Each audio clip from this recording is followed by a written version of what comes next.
के वार के बाद ऐसा पलटवार किया है कि उसके 15 ठिकानों पर बमबारी की तस्वीरें आने लगी हैं। तो एक तरफ ईरान की तरफ से, क्योंकि इजरायल लगातार दक्षिणी लेबनान को निशाना बना रहा था, ईरान की तरफ से पलटवार किया गया, तो वहीं इजरायल की तरफ से भी अब कई ईरान के ठिकानों पर बमबारी और मिसाइलों से प्रहार किया जा रहा है। देखिए, ट्रंप ये नहीं चाहते हैं कि अब यहां से युद्ध भड़के, वो चाहते हैं कि ईरान के साथ जो डील हो रही है उस पर बातचीत हो।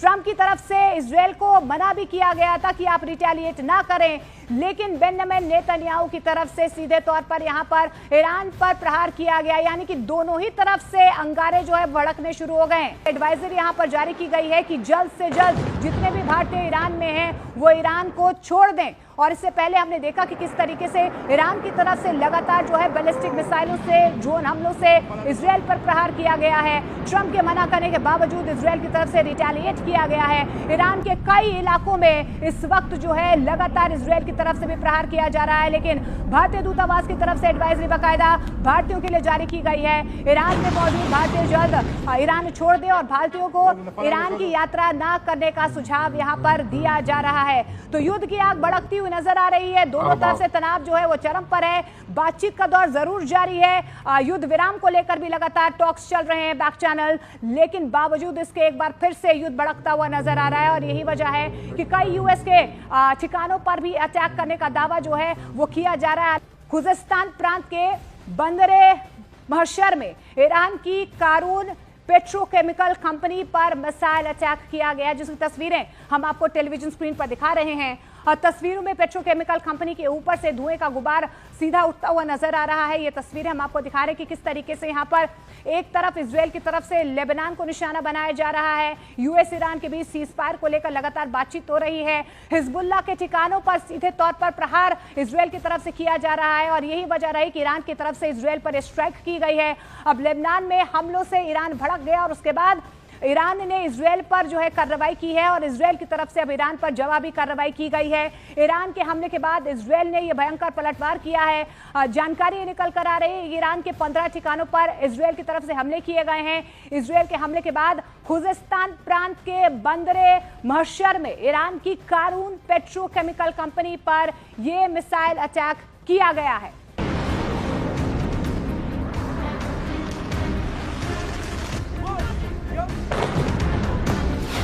मिसाइलों से फिर दहला पश्चिम एशिया। ट्रंप रोकते रह गए, युद्ध छिड़ गया। अल्लाहु अकबर। पश्चिम एशिया में एक बार फिर भयंकर युद्ध शुरू हो गया। ईरान और इजरायल में सीधी भिड़ंत हो गई। लेबनान की राजधानी बेरूत पर इजरायली एयर स्ट्राइक के जवाब में ईरान ने रविवार रात इजरायल पर कई बैलिस्टिक मिसाइलें दाग दी, जिसके बाद पश्चिम एशिया में बारूदी बारिश शुरू हो गई। इजरायल ने भी कुछ ही घंटों के अंदर जोरदार जवाबी कार्रवाई करते हुए ईरान के भीतर सैन्य ठिकानों को निशाना बनाना शुरू कर दिया।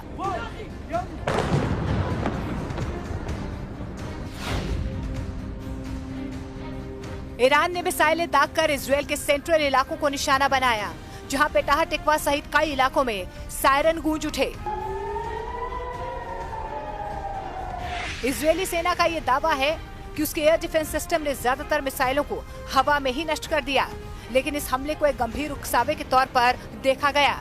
इसके जवाब में इजरायल ने पश्चिम और मध्य ईरान में बड़े पैमाने पर हवाई हमले किए। तेहरान, तबरीज, इस्फहान और करज जैसे प्रमुख शहरों में धमाकों की आवाजें सुनी गयी। रिपोर्ट्स के मुताबिक करीब 15 सैन्य ठिकानों को निशाना बनाया गया, जिनमें drone base, missile launch sites और कई रणनीतिक सैन्य ढांचे शामिल थे। इजरायली हमलों के बाद ईरान ने तेहरान के इमाम खुमैनी इंटरनेशनल एयरपोर्ट के आसपास का एयर स्पेस बंद कर दिया, जिससे स्थिति की गंभीरता का अंदाजा लगाया जा सकता है। ईरान के IRGC ने इन हमलों की पुष्टि करते हुए चेतावनी दी है कि अगर इजरायल ने अपने हमले जारी रखे तो उसे और भी विनाशकारी जवाब का सामना करना पड़ेगा। ईरान ने पहले ही संकेत दे दिए हैं कि ये केवल एक चेतावनी थी और आगे की कार्रवाई कहीं ज्यादा व्यापक हो सकती है।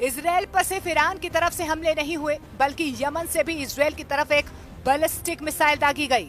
हालांकि यमन की तरफ से दागी गई मिसाइलों को इजराइल ने इंटरसेप्ट करने का दावा किया है, लेकिन बावजूद इसके पश्चिम एशिया बारूद के उस ढेर पर बैठा नजर आ रहा है जहां सिर्फ माचिस की एक तीली काफी है। पश्चिम एशिया में जंग की आग तब लगी है जब अमेरिकी राष्ट्रपति डोनाल्ड ट्रंप ने इजराइल से साफ कहा था कि वो जवाबी कार्रवाई से बचे, क्योंकि अमेरिका और ईरान के बीच एक संभावित समझौते की दिशा में बातचीत आगे बढ़ रही है। ट्रंप का ये मानना था कि 3 महीने से चल रहे तनाव को अब कूटनीतिक समाधान की ओर मोड़ा जा सकता है। हालांकि इजराइल ने इस मशवरे को नजरअंदाज करते हुए सैन्य कार्रवाई की, जिससे ये संकेत मिलता है कि क्षेत्रीय सुरक्षा को लेकर उसकी प्राथमिकताएं अलग हैं। ट्रंप ने यह भी साफ कह दिया है कि इजराइल के इन हमलों में उसकी कोई प्रत्यक्ष भूमिका नहीं थी। पिछले हफ्ते फोन पर हुई बातचीत में ट्रंप ने नेतन्याहू को कड़ी फटकार भी लगाई थी, लेकिन इसके बावजूद इजराइल ने बेरूत में हमला कर दिया। Allahu Akbar. Look at that. Look at that. I'm funny. Allahu Akbar. Allahu Akbar. कई मिसाइलें दागी गई हैं। उसके एयर डिफेंस सिस्टम ने हालांकि इन मिसाइलों को इंटरसेप्ट किया, रोक दिया गया है। इस दौरान उत्तरी इजराइल के कई इलाकों में एयर रेड सायरन बजते हुए सुनाई दिए हैं। ईरान की तरफ से हमला उस दिन किया गया है जब इजराइल ने लेबनान की राजधानी बेरूत में घातक एयर स्ट्राइक की थी। तो देखिए यहाँ पर दावा सीधे तौर पर इजराइल की तरफ से किया जा रहा है कि कल ईरान की तरफ से कई मिसाइलें और ड्रोन जो है वो बरसाए गए हैं। हालांकि उसके डिफेंस सिस्टम ने इन मिसाइलों को इंटरसेप्ट करके हवा में ही मार गिराया। उत्तरी इजराइल के शहरों में एक बार फिर से सायरन बजने लगे हैं।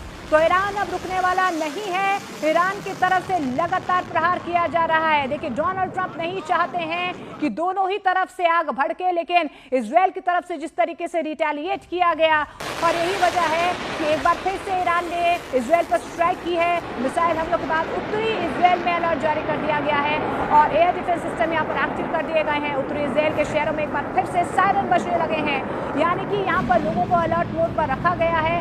बंकर्स में जाने के दिशा निर्देश दिए जा रहे हैं, क्योंकि युद्ध की आग एक बार फिर से भड़कती हुई नजर आ रही। इजरायली सेना के मुताबिक यमन से मिसाइल लॉन्च का पता चला, जिसके बाद तुरंत एयर डिफेंस सिस्टम को यहाँ पर एक्टिव कर दिया गया। और आप देखिए, ये सायरन की आवाजें आपको सुनाई दे रही हैं कि किस तरीके से यहाँ पर एयर डिफेंस सिस्टम्स को एक्टिव कर दिया गया है, यानी कि मिसाइलों की जो बौछार ईरान की तरफ से की जा रही है उन्हें हवा में ही मार गिराया जा रहा है। लेकिन जंग से पहले आसमान में देखिए कि किस तरीके से आसपास इलाकों में अब सायरन की आवाजें गूंजने लगी हैं, यानी कि पश्चिम एशिया में एक बार फिर से युद्ध भड़कता हुआ नजर आ रहा है। दोनों ही तरफ से सीज फायर की बातचीत लगातार आगे बढ़ रही है, लेकिन बावजूद इसके ईरान की तरफ से, क्योंकि इजराइल लगातार दक्षिणी लेबनान को निशाना बना रहा था, इजराइल की तरफ से ये कहा जा रहा था कि हम हिजबुल्लाह की कमर को तोड़कर रख देंगे, हिजबुल्लाह के ठिकानों पर अटैक किया जा रहा है। लेकिन ईरान ने कह दिया, अगर आप लेबनान पर इस तरीके से अटैक करेंगे तो हम भी पलटवार करेंगे।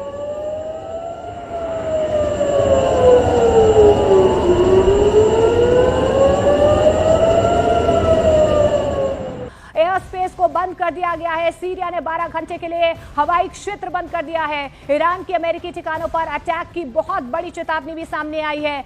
हमले के बीच ईरानी दूतावास का एक पोस्ट जो है वो तेजी से वायरल हो रहा है। यूएस इजराइल ताकत की भाषा ही समझते हैं, ईरानी दूतावास की तरफ से सामने आया है। सीरिया ने 12 घंटे के लिए अपना एयर स्पेस बंद कर दिया है। एहतियातन आप देखिए, यहाँ पर एयर स्पेस को बंद किया गया है, लेकिन हमले के बीच यहाँ पर ईरान की तरफ से भी एक बहुत बड़ा मैसेज सामने आया। उन्होंने कहा है कि यूएस इजराइल ताकत की भाषा ही समझते हैं। लेकिन इससे पहले डोनाल्ड ट्रंप ने इजराइल से कहा था कि वो शांति बरते, रिटेलिएट ना करे। वही ईरान से भी उन्होंने कहा था कि वो शांति का रास्ता अपनाए, क्योंकि डील जो है वो निर्णायक मोड़ पर आ चुकी है, डील हो रही है और जो डील डोनाल्ड ट्रंप करेंगे वही डील नेतन्याहू को माननी होगी। लेकिन नेतन्याहू की तरफ से साफ तौर पर ये संकेत दे दिए गए हैं, अगर इजराइल पर अटैक होता है तो उसके बाद प्रहार जो है और भी ज्यादा घातक होगा। और यही वजह है कि अब युद्ध की आग जो है एक बार फिर से भड़कती हुई यहाँ पर नजर आ रही है। ईरान ने साफ शब्दों में कह दिया है कि यूएस इजराइल ताकत की भाषा ही समझते हैं। और हमने देखा कि किस तरीके से ईरान की सड़कों में, लेबनान की सड़कों में जब ईरान की तरफ से अटैक किया गया इजराइल पर, इजराइल के कई ठिकानों पर, उसके बाद जश्न का माहौल भी ईरान और लेबनान की सड़कों पर नजर आया। लेकिन इस बीच देखिए, इजराइल के खिलाफ हूती ने भी अब मोर्चा खोल दिया है। लाल सागर में हूती की इजराइल को वार्निंग। ये बहुत बड़ी डेवलपमेंट यहां पर सामने आ रही है।